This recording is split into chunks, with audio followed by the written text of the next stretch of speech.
नमो अरिहंताणम, नमो सिद्धाणम, नमो आर्याणम, नमो उपजायणम, नमो लोहे सवसावणम। मंगलम भगवान वीरो, मंगलम गौतमो गणी, मंगलम कुंद कुंदार्यो, जैन धर्मोस्तु मंगलम। सर्वमंगल मांगल्यम सर्वकल्याणकारकम, प्रधानम सर्वधर्माणम जैनम जयतु शासनम। मंगलमय मंगलकरण वीतराग विज्ञान, नमो ताहि जाते भय अरहंतादि महान। करि मंगल करियो महाग्रंथ करण को काज, जाते मिले समाज सब पावे निज पद राज। मिथ्या भाव अभावते जो प्रगटे निज भाव, सो जयवंत रहो सदा यही मोक्ष उपाव। सो निज भाव सदा सुखद अपनो करो प्रकाश, जो बहुविधि भव दुखन के करिए सत्तानाश।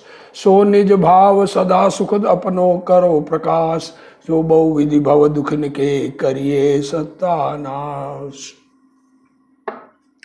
क्या कह रहे हैं पंडित प्रवर टोडरमल जी कृत मोक्ष मार्ग प्रकाशक ग्रंथ, उस पर श्री गुरुदेव श्री के प्रवचन, प्रथम भाग, पेज नंबर 346।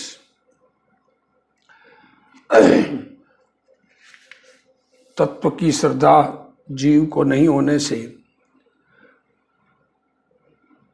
उसको दुख होता है, उसकी चर्चा चल रही है। चारों गति में दुख है, कहीं पर भी सुख शांति नहीं है, ऐसा कहते हैं। क्या कह रहे हैं? अज्ञानी जीव संयोग को दुख का कारण मानकर उसे हटाना चाहता है, परंतु यह मान्यता ही विपरीत है। कर्म बंधन तो निमित्त मात्र है, मूल कारण तो विकारी भाव है। यदि आश्रव का अभाव न करे तो कर्म बंधन हो और उससे दुख ही होता है।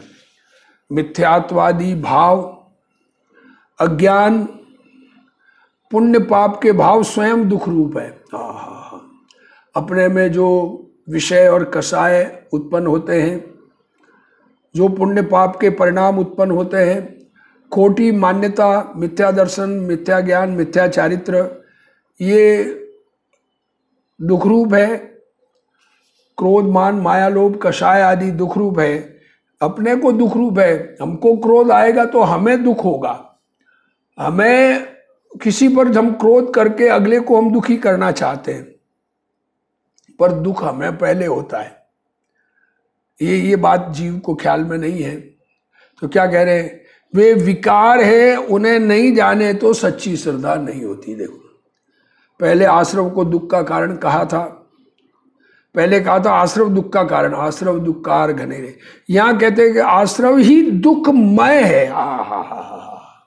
आश्रव से दुख होता है, एक तो ये बात। एक ये कहना कि आश्रव ही दुखमय है। आश्रव भाव उत्पत्ति हुई आत्मा में तो आत्मा दुखी हो गया। क्या कहना चाह रहे हैं? अरे हमारे में राग की उत्पत्ति ही ना हो तो हम सुखी रहें। राग की उत्पत्ति होते ही आकुलता है और दुख है। अज्ञानी पुण्य को धर्म का कारण मानकर, अज्ञानी पुण्य को मतलब दया, दान, व्रत, भक्ति, तप, त्याग आदि को धर्म का कारण मानता है। अरे ये राग है, और राग आग है। आग धीमी हो कि तेज हो, उसको धर्म का कारण मानता है। राग को उसे रखने का प्रयत्न करता है। अरे पुण्य के परिणाम मुझे रहने चाहिए, ऐसा भाव, ये मिथ्यात्व भाव है। राग तो समस्त दुखदायक है। पाप तो छोड़ना ही है, पुण्य भी छोड़ने लायक है, ये समझना। परंतु उससे तो वह संसार में ही भ्रमण करता है। अतः पुण्य पाप परिणाम दुख है, दुख के कारण है, ऐसा जानना चाहिए। देव गति का भाव दुखमय है। क्या कहे? जिस भाव से देव गति मिले वो भाव भी दुखमय है। देव गति दुख का कारण है। अरे यार कैसे समझ में आवे सबको? स्वर्ग मिलेगा तो सुख हो जाएगा, स्वर्ग में बहुत देवियां मिलती है। अरे कितनी मिलो, तुम्हारी विषय इच्छा, कषाय इच्छा, ये जो है वो दुख का कारण है। बाहर में संयोगों में से सुख ढूंढते हो, वो मिलना नहीं है। आत्मा अकसाई शांत स्वभावी है। आत्मा स्वयं, मैं स्वयं चैतन्य भगवान, कषाय रहित भगवान, मैं शांत स्वभावी हूं, ऐसा ज्ञान नहीं करे उसका दुख नहीं मिटता। अब आगे और, समस्त दुख का कारण कर्म बंधन है। देखो, जीव जीव भिन्न जानना, आश्रव को दुख का कारण जानना और बंधन दुख का कारण जानना। अरे स्वर्ग भी बंधन है, ये बात नहीं समझ में आवे, यदि उसे न जाने तो उससे मुक्त होने का उपाय नहीं करे। कर्म का बंधन, शरीर का बंधन, राग का बंधन, अरे तब उसके निमित्त से दुखी हो, इसलिए बंध को जानना। देखो, समस्त दुखों का मूल कारण कर्म बंधन है। असली कारण कर्म बंधन, कर्म दुखदायी नहीं है, पर हमारे परिणाम, ऐसे परिणाम जिनसे कर्मों का बंधन हो और बंधन को हम लाभदायक माने, तो ये दुख के कारण को लाभदायक मान रहे। जीव का भाव बंध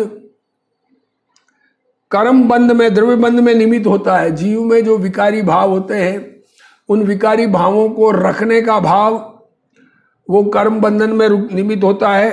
पुण्य पाप भाव जीव को बंध के कारण है।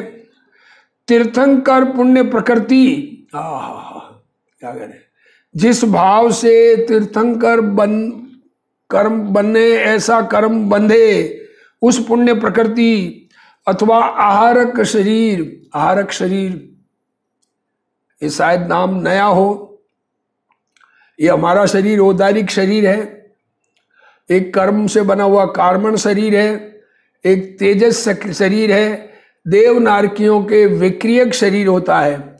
और दिगंबर भावलिंगी संत को ऐसी लब्धि होती है कि ध्यान में स्थिर होते हुए एक शरीर प्रकट होता है, छोटा पुतला, उसको आहारक शरीर कहते हैं। वो भगवान के पास जाते हैं और समाधान लेके आते हैं अपने शंका का। ऐसा अंदर में लब्धि प्रकट हो तो ऐसा शरीर बनता है। तो आहारक शरीर जिससे मिले, ये तो भावलिंगी संत को ही मिलता है।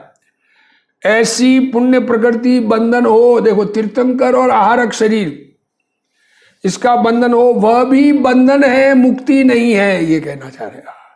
बंधन मात्र दुखदायक है। अरे जेल में रहना ही दुखदायक है, भले ही घर में ही चारों तरफ फौज लगा के बंद कर दे, यदि उसे नहीं जाने, इसको बंधन को नहीं जाने, तो उससे मुक्त होने का उपाय भी नहीं करे और उसके निमित्त से दुखी ही हो। अतः बंधन को जानना आवश्यक है। स्वभाव का आश्रय करने से भाव बंध का अभाव होता है और भाव बंध का अभाव होने से द्रव्य बंध का अभाव होता है। देखो, चार बात आ गई। जीव अजीव ये भिन्न भिन्न है।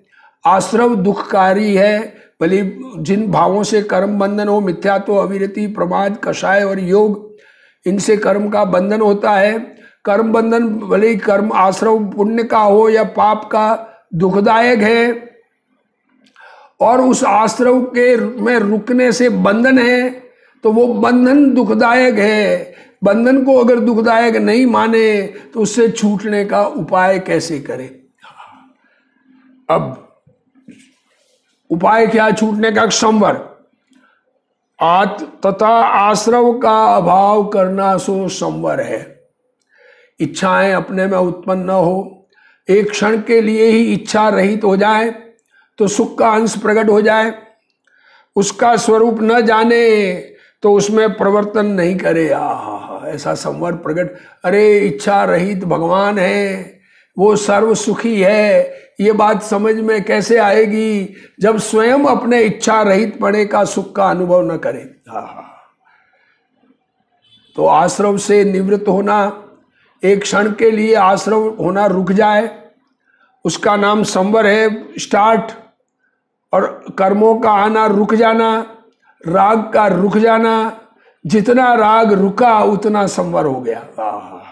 ये बाहर से एक जगह कोई कपड़े पहन के बैठ जाएं उससे संवर नहीं होता, एक स्थान पर बैठने से संवर नहीं होता। आत्मा में कर्मों का आना रुके, मतलब आत्मा में इच्छा निरोध हो जाए, तब आश्रव ही रहे। देखो उसको आश्रव, उस संवर का स्वरूप नहीं जाने तो आश्रव रूप ही रहे, उससे वर्तमान तथा आगामी दुख ही होता है। इसलिए संवर को जानना। देखो आत्मा के भान पूर्वक, क्या शर्त लगाई है? आत्मा की समझ पूर्वक। अरे शरीर को ही आत्मा मानने वाले को धर्म कैसे होवे? आत्मा चैतन्य भगवान, ज्ञान का सागर स्वयं मौजूद, उसको अपना न अनुभव कर रहा है, उसमें अपनापन न करे, उसकी जिसको समझ ही नहीं है, ऐसा आत्मा को न समझे तब तक संवर होता नहीं है। और आत्मा की समझ पूर्वक पुण्य पाप के भाव रुकना, उसका नाम संवर है। अज्ञानी शरीर आदि की बाह्य क्रिया करते करते संवर होना मानते हैं। अरे दुनिया जगत कहते हैं कि एक योग निरोध, शांत हो जाओ, एक जगह बैठ जाओ तो शरीर आदि की क्रिया नहीं हो, इधर हिलना डुलना नहीं हो तो संवर होता है। अरे आत्मा में आत्मा की समझ पूर्वक इच्छाओं का रुकना, उसका नाम संवर है। शरीर की क्रिया होती है वह जड़ की अवस्था है, इस शरीर की क्रिया से आत्मा को लाभ नहीं होगा। शुभ भाव होता है वह आश्रव है। क्या कहे, पुण्य पाप रहित आत्मा में शुद्ध दशा का होना वह संवर है। पुण्य पाप रहित हो जाना, शुद्ध दशा प्रकट होना, राग रहित दशा का अनुभव होना वह संवर है। जीव को जो विकल्प उठता है वह भी आश्रव है। जीव की इच्छा उत्पन्न हुई, मुझे आत्मा का अनुभव करना, ये विकल्प भी आश्रव है। उससे रहित अंतर निर्मल दशा होना ही संवर है। ऐसी जिसे खबर नहीं है उसे धर्म नहीं होता। सामायिक पोषद आदि सब आत्मा के आश्रय से होते हैं। अरे आत्मा को जाने बिना किसकी सामायिक? समता भाव में आत्मा रहे उसका नाम सामायिक। तो अब आत्मा को जानते ही नहीं तो समता भाव में किसे रख रहे हैं? लोग संवर को नहीं जानते, इस कारण मलिन परिणाम को संवर मानते हैं, राग को संवर मानते हैं, जिनसे वर्तमान में दुख है और भविष्य में दुख का कारण बनते हैं। अतः संवर का ज्ञान करना आवश्यक है। तथा कथनचित किंचित कर्म बंध का अभाव करना, उसका नाम निर्जरा है। यदि उसे न जाने, थोड़ा सा कर्म का अभाव हो जाए, कुछ कर्म टूट जाए, नया बंधन होना रुक जाए और पुराना कर्म टूटे, उसे निर्जरा कहते हैं। नया कर्म आना रुकना उसका नाम संवर, और पुराना कर्म का टूटना उसका नाम निर्जरा। यदि उसे न जाने तो उसकी प्रवृत्ति का उद्यम ही नहीं हो, तथा सर्वथा बंद ही रहे, जिससे दुख ही होता है। इसलिए निर्जरा को जानना। कथनचित किंचित कर्म बंधन का अभाव करना वह निर्जरा है। किसी प्रकार से किंचित बंधन का अभाव होने को निर्जरा कहते हैं। यहाँ आत्मा के भान पूर्वक होने वाली निर्जरा की बात है। देखो, आत्मा की समझ पूर्वक कर्म बंधन का रुकना उसका नाम निर्जरा है। संवर पूर्वक निर्जरा। आत्मा ज्ञान स्वभावी है, आत्मा ज्ञान स्वभावी है। अरे आत्मा ज्ञान स्वभावी का अर्थ मैं ज्ञान स्वभावी हूं, मैं ज्ञानानंद स्वभावी हूं, मैं ज्ञान का पुतला चैतन्य भगवान हूं, जिसमें ज्ञान ज्ञान ज्ञान ज्ञान ज्ञान हुआ करे। उसको भी करना नहीं है ज्ञान भी, मैं तो ज्ञान जिसमें हो ऐसा पुतला हूं। विकार आश्रव और दुखमय है, निर्जरा हित रूप है, ऐसे भान वाले को निर्जरा होती है। कथनचित कथनचित कथनचित का अर्थ किसी प्रकार, परंतु सर्वथा प्रकार से कर्म बंध का अभाव करना, ऐसा निर्जरा का स्वरूप नहीं है। सब प्रकार से कर्म मिट जाए ये तो मोक्ष हो गया। कथनचित किसी प्रकार निर्जरा होना, किंचित थोड़ा अभाव करना कहा है। सर्वथा अभाव कहे तो मोक्ष हो जाए, किंतु यहाँ निर्जरा की व्याख्या होने से किंचित कहा है। तथा यदि कथनचित न कहे और अकेला किंचित कहे, देखो, तो पुण्य कर्म की भी निर्जरा हो जाए। परंतु पुण्य के रस की निर्जरा नहीं होती। लो देखो क्या कह रहे हैं। अरे आत्मस्वरूप में एकाग्र होने पर पुण्य का रस बढ़ता है। जिसको पुण्य की रुचि उसको आत्मा से अरुचि, लेकिन जिसको आत्मा की रुचि उसके पुण्य का रस बढ़ता है। क्या कहना चाह रहे हैं। सम्यक दृष्टि के पुण्य का अनुभाग बढ़ता जाता है। सम्यक दृष्टि के पुण्य का अनुभाग बढ़ता जाता है। धर्मी के देखो सकाम अकाम, सकाम और अकाम, सविपाक और अविपाक, इस प्रकार चारों निर्जरा होती है। देखो सकाम मीन्स कार्यकारी, अकाम मीन्स बिना कार्यकारी। कभी अकाम निर्जरा करे, वो कोई कार्यकारी नहीं है, निर्जरा हो जाती है बिना इच्छा के, तप आदि हो जाए, खाना पीना छूट जाए, शांत रहे। तो सकाम मीन्स कार्यकारी, अपने स्वरूप में एकाग्रता पूर्वक की निर्जरा। कर्म पूरा पककर फल देखकर खिरे और कर्म बिना फल दिए खिरे, ये चारों प्रकार की निर्जरा होती है। तथापि अनुभाग अथवा रस की निर्जरा होती है। क्या कहते हैं इस अनुभाग? प्रकृति, प्रदेश, स्थिति और अनुभाग, ये कर्म बंधन चार प्रकार का। कोई भी चीज चार प्रकार की होती है तब उसकी कार्यकारी होती है। उसकी प्रकृति होती है, क्वालिटी, क्वांटिटी, कितने टाइम तक और किस प्रकार का, कितनी मात्रा में फल देगा। तो ये अनुभाग रस की निर्जरा होती है। अथवा रस पुण्य प्रकृतियों का अनुभाग आंशिक घटता है, ऐसा नहीं है। देखो क्या कह रहे हैं, देखो अनुभाग अथवा रस की निर्जरा होती है, अथवा रस पुण्य प्रकृतियों का अनुभाग आंशिक घटता है। इस कारण कथनचित, क्योंकि पुण्य प्रकृतियों का अनुभाग बढ़ता है। किसी प्रकार शब्द का प्रयोग किया है। निर्जरा को यथार्थ नहीं जाने तो उस रूप प्रवृत्ति का उद्यमी नहीं होवे, अर्थात स्वभाव सन्मुख रहने का प्रयत्न नहीं करे, तब सर्वथा बंद ही रहे जिससे दुखी ही हो। ज्ञानी को पुण्य का अनुभव बढ़ता जाता है। क्या कहे गुरुदेव श्री, सम्यक दृष्टि धर्मात्मा, आत्म अनुभवी, पुण्य का रस बढ़ता जाता है। अरे पुण्य के रस की रिक्वायरमेंट नहीं है, रुचि नहीं है, पर स्वरूप एकाग्रता के अभ्यास में, स्वरूप लीनता के कार्य काल में जो राग बचा है, उस राग से पुण्य का रस बढ़ता जाता है, अनुभाग बढ़ता जाता है। इसलिए कथनचित कहा है। आगे प्रश्न 232 सातवां अधिकार जयपुर संस्करण कहा है कि मोक्ष मार्ग में स्थिति का घटना तो सभी प्रकृतियों का होता है। मोक्ष मार्ग में चलेंगे तो सब प्रकृतियों की स्थिति तो घटेगी, मतलब फल देने का टाइम तो घटेगा।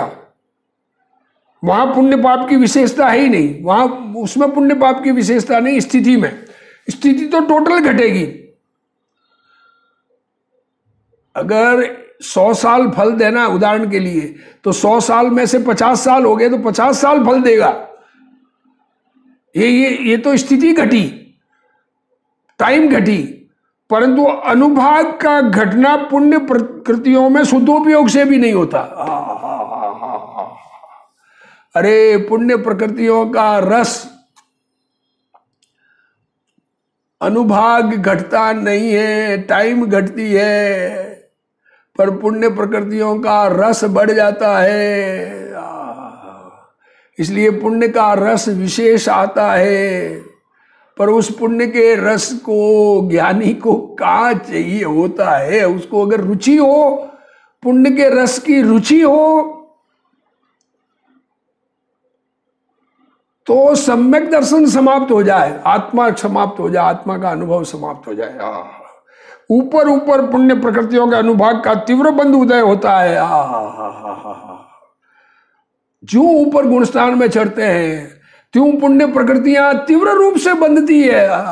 क्या कहते हैं, क्या कहें उसका, पुण्य प्रकृतियों का अनुभाग, पुण्य प्रकृतियों का रस। अरे अनुकूलता विशेष आती है और जीव उसमें लुप्त हो जाए, लुप्त हो जाए। ऐसा दुनिया में भी कहते हैं कि त्यागी तपस्वियों के क्या कहते हैं, भगवान परीक्षा लेते हैं। हिंदू धर्म में ऐसा भगवान कहते हैं, होते नहीं है ऐसे कोई भगवान। तो और वो उनको अनुकूलता बहुत देते हैं और उस अनुकूलता से जुड़ जाए तो भगवान से दूर हो जाएगा, अपने आत्मा से दूर हो जाएगा। भगवान आत्मा, अपना चैतन्य स्वभाव, ये भगवान अपना, इससे दूर हो जाना। अरे हम कहाँ आ पड़े, ज्ञानियों को ऐसा लगता है। पाप प्रकृतियों के परमाणु पलटकर शुभ प्रकृति रूप होते हैं। ऐसा संक्रमण शुद्ध और शुभ दोनों भाव होने पर होता है। देखो, अज्ञानी जीव तो बाहर की क्रिया से निर्जरा मानता है। अज्ञानी तो बाहर में उपवास किया, भूखे रहे तो निर्जरा, परंतु यह ठीक नहीं है। इस कारण यह सच्चा स्वरूप बतलाया। तथा सर्वथा अब मोक्ष, सर्व कर्म बंध का अभाव होना, उसका नाम मोक्ष है। यदि उसे न पहचाने तो उसका उपाय नहीं करे। आत्म को हित है सुख, सो सुख आकुलता बिन कहिए। आकुलता शिव माहिनता ते, शिव मगला ग्यो चाहिए। तब संसार में कर्म बंधन से उत्पन्न दुखों को ही सहे। अरे मोक्ष का स्वरूप नहीं ख्याल में, संसार में ही जिसे सुख लगे वो मोक्ष मार्ग में कैसे लगेगा। इसलिए मोक्ष को जानना, इस प्रकार जीवादि सात तत्व जानने तथा शास्त्रादि द्वारा कदाचित उन्हें जाने। अब क्या दिक्कत होती है, शास्त्र पढ़कर जान लेता है परंतु ऐसे ही है, ऐसी प्रतीति न आई।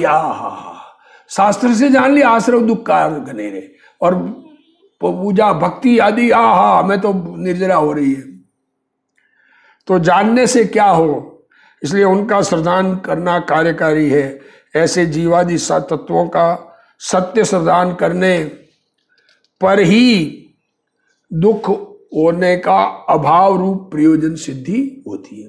इसलिए जीवादिक पदार्थ है वे ही प्रयोजन भूत जानना। देखो क्या प्रयोजन भूत है, ये सात तत्व का सबसे पहले देव शास्त्र गुरु का सच्चा स्वरूप समझना, देव शास्त्र गुरु का स्वरूप समझकर उनके बताए हुए सात तत्वों का स्वरूप समझना और इनके विशेष भेद पुण्य पाप आदि रूप है। ये सात के बाद पुण्य पाप रूप विशेष भेद, उनका भी श्रद्धान प्रयोजन भूत है क्योंकि सामान्य से विशेष बलवान है।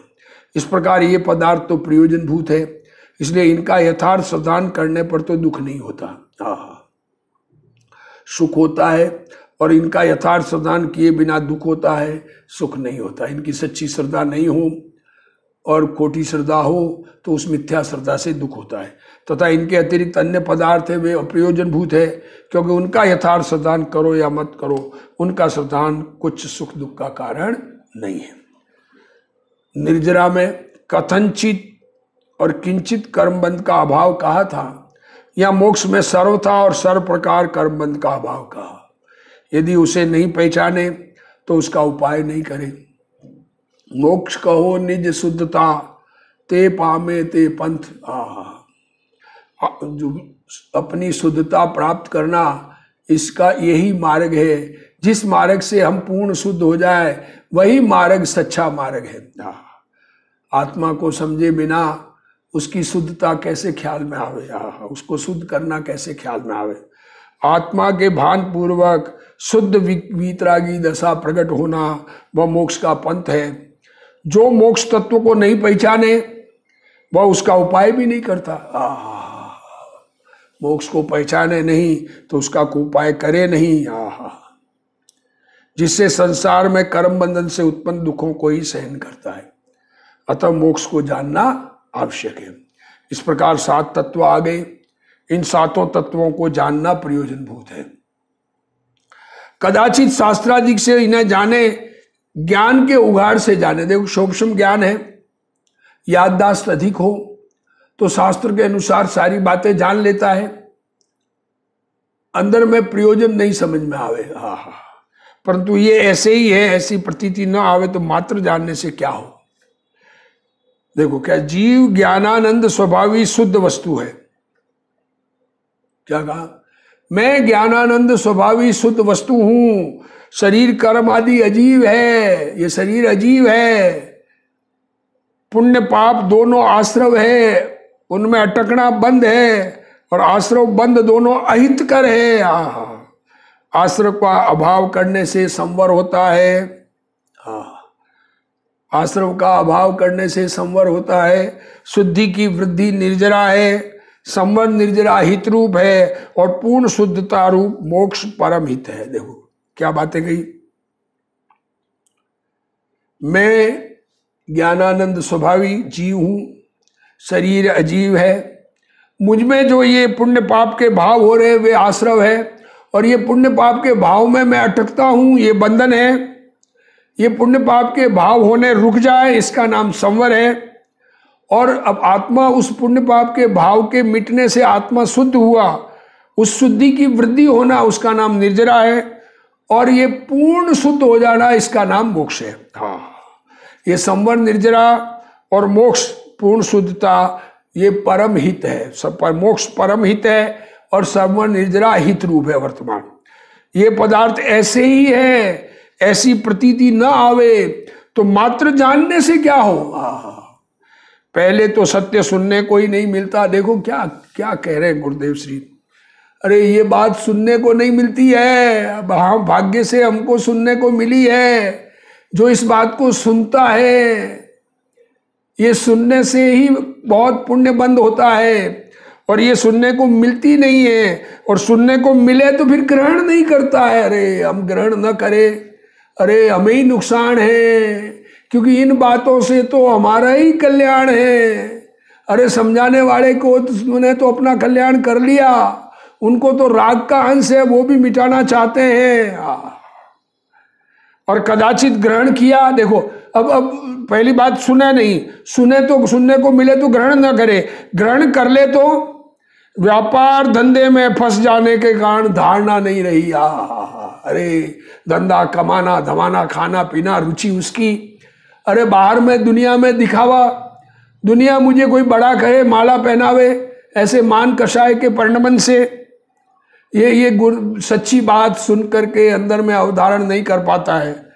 श्रवण व ग्रहण निरर्थक है, वो फालतू चला गया। अरे मौका मिला, अरे चिंतामणि रत्न मिला और कौवा उड़ाने में फेंक दिया। अब कदाचित धारणा भी हो जावे। देखो अब वहां तक पहुंचो, याद भी कर ले, परंतु ऐसे ही है, ऐसी प्रतीति नहीं आवे। अपने चैतन्य भगवान को अपना न करे। अरे अपने चैतन्य भगवान को भूला हुआ है। अरे चैतन्य भगवान मैं हूं, इसको अपना न करूं, ऐसी प्रतीति नहीं आवे तो कार्य कैसे होवे। यहाँ कहते हैं 7 तत्वों का जानने का उगाड़ होने पर भी प्रतीति न करे तो व्यर्थ है। अरे जान लिया, मान लिया, पर फीलिंग में नहीं आया। फीलिंग में शरीर और आत्मा एक है। इस शरीर से छूटा, मैं चैतन्य भगवान हूं, शरीर मुझसे जुड़ा है, ऐसा अनुभव न करे। अतः 7 तत्व की श्रद्धा, इसलिए 7 तत्व की श्रद्धा करे तो कार्यकारी है। इस प्रकार जीवादि की सच्ची श्रद्धा करने से ही दुख के अभाव रूप प्रयोजन की सिद्धि होती है, तथा जीवादि 7 तत्वों को प्रयोजन भूत जानना चाहिए। ये 7 तत्व प्रयोजन भूत है। दुनिया की जानकारी हो या नहीं हो, कहाँ भोग भूमि है, कहाँ कर्म भूमि है, कहाँ पहाड़ है, ये जानकारी न हो, भले ही आगम के अनुसार मान ले, याद कर ले या नहीं हो याद, कोई बात नहीं, लेकिन ये 7 तत्व की समझ बिना धर्म की शुरुआत नहीं होती। तथा आश्रव के और पुण्य पाप ऐसे 2 विशेष जानना भी प्रयोजन भूत है, क्योंकि सामान्य से विशेष का जानना बलवाना। पुण्य पाप ये आश्रव के भेद है, ये नहीं जाने। पुण्य को लाभदायक माने तो पुण्य को संवर मान लिया, लाभदायक माना। लाभदायक तो संवर है, सुख तो संवर होने से होगा। यहाँ सामान्य का अर्थ संक्षेप से जानना, ऐसा समझना, और विशेष अर्थात वर्तमान ज्ञान की विशेष निर्मलता समझना। आश्रव के 2 गर्भित भेद है। भेद कहते हैं खाना पीना खेलना आदि के भाव वे पाप भाव है। आश्रव के 2 भेद किए ना, तो खाना पीना खेलना आदि, ये धन कमाना रखना, स्त्री पुत्र आदि का पालन पोषण करना, मकान बनाना, ये सब पाप भाव है। और दया दान आदि के भाव, दया दान व्रत तप आदि के भाव पुण्य भाव है। धर्म की रुचि का भाव पुण्य भाव है। आत्मा की रुचि का भाव पुण्य का भाव है। अज्ञानी पुण्य पाप के भेद को नहीं जानता। सर्वज्ञ भगवान के द्वारा कथित 9 तत्वों को यथावत जानना चाहिए, कारण कि ये प्रयोजन भूत है। उन्हें नहीं जाने तो धर्म नहीं होता। 9 तत्वों का यथार्थ श्रद्धा करने पर ही सुख होता है और दुख नहीं होता, और उनकी यथार्थ श्रद्धा किए बिना दुख ही होता है। 9 तत्वों का सच्ची श्रद्धा नहीं करे तो दुख नहीं मिटता है, सुख नहीं होता। इस प्रकार यहाँ श्रद्धा के ऊपर वजन है। श्रद्धा, अपनी दृढ़ता, अपने आप को अपनापन, हमारा अपनापन किसमें है, विचार करना। जहां अपनापन होता है उसके कल्याण में आज जीव लग जाता है। जब 9 तत्वों, श्रद्धा पर वजन है, जब 9 तत्वों का यथावत निर्धारण नहीं करे तब तक धर्म नहीं होता। यहाँ कहा है कि 9 तत्वों को पहचानना प्रयोजन भूत है, इनके सिवाय अन्य पदार्थ अप्रयोजन भूत है। फिर बाकी चीजें जानने में आवे नहीं आवे कोई फर्क नहीं पड़ता। ये 9 तत्व सच्चे रूप से समझ में आ गया तो सुख की शुरुआत हो गई। अतः उनका श्रद्धान करो या नहीं करो, क्योंकि उनका श्रद्धान कुछ सुख दुख का कारण नहीं है। अब इसमें प्रश्न उत्पन्न होता है, ये बात खुलासा करना चाहते हैं कि जीव अजीव आदि जो जानने के कहते, इसमें तो सारी दुनिया आ गई जीव अजीव में। तो अब जीव अजीव में सारी दुनिया आ गई तो कौन सा जीव अजीव किस प्रकार से जानना प्रयोजन भूत है, ये कथन आगे आएगा। ध्यान से सुने, अपने आप को इन 9 तत्वों से भिन्न अपनी चैतन्य ज्योति भगवान आत्मा का सब अनुभव करें। इसी भावना के साथ आज का स्वाध्याय पूर्ण करता हूँ।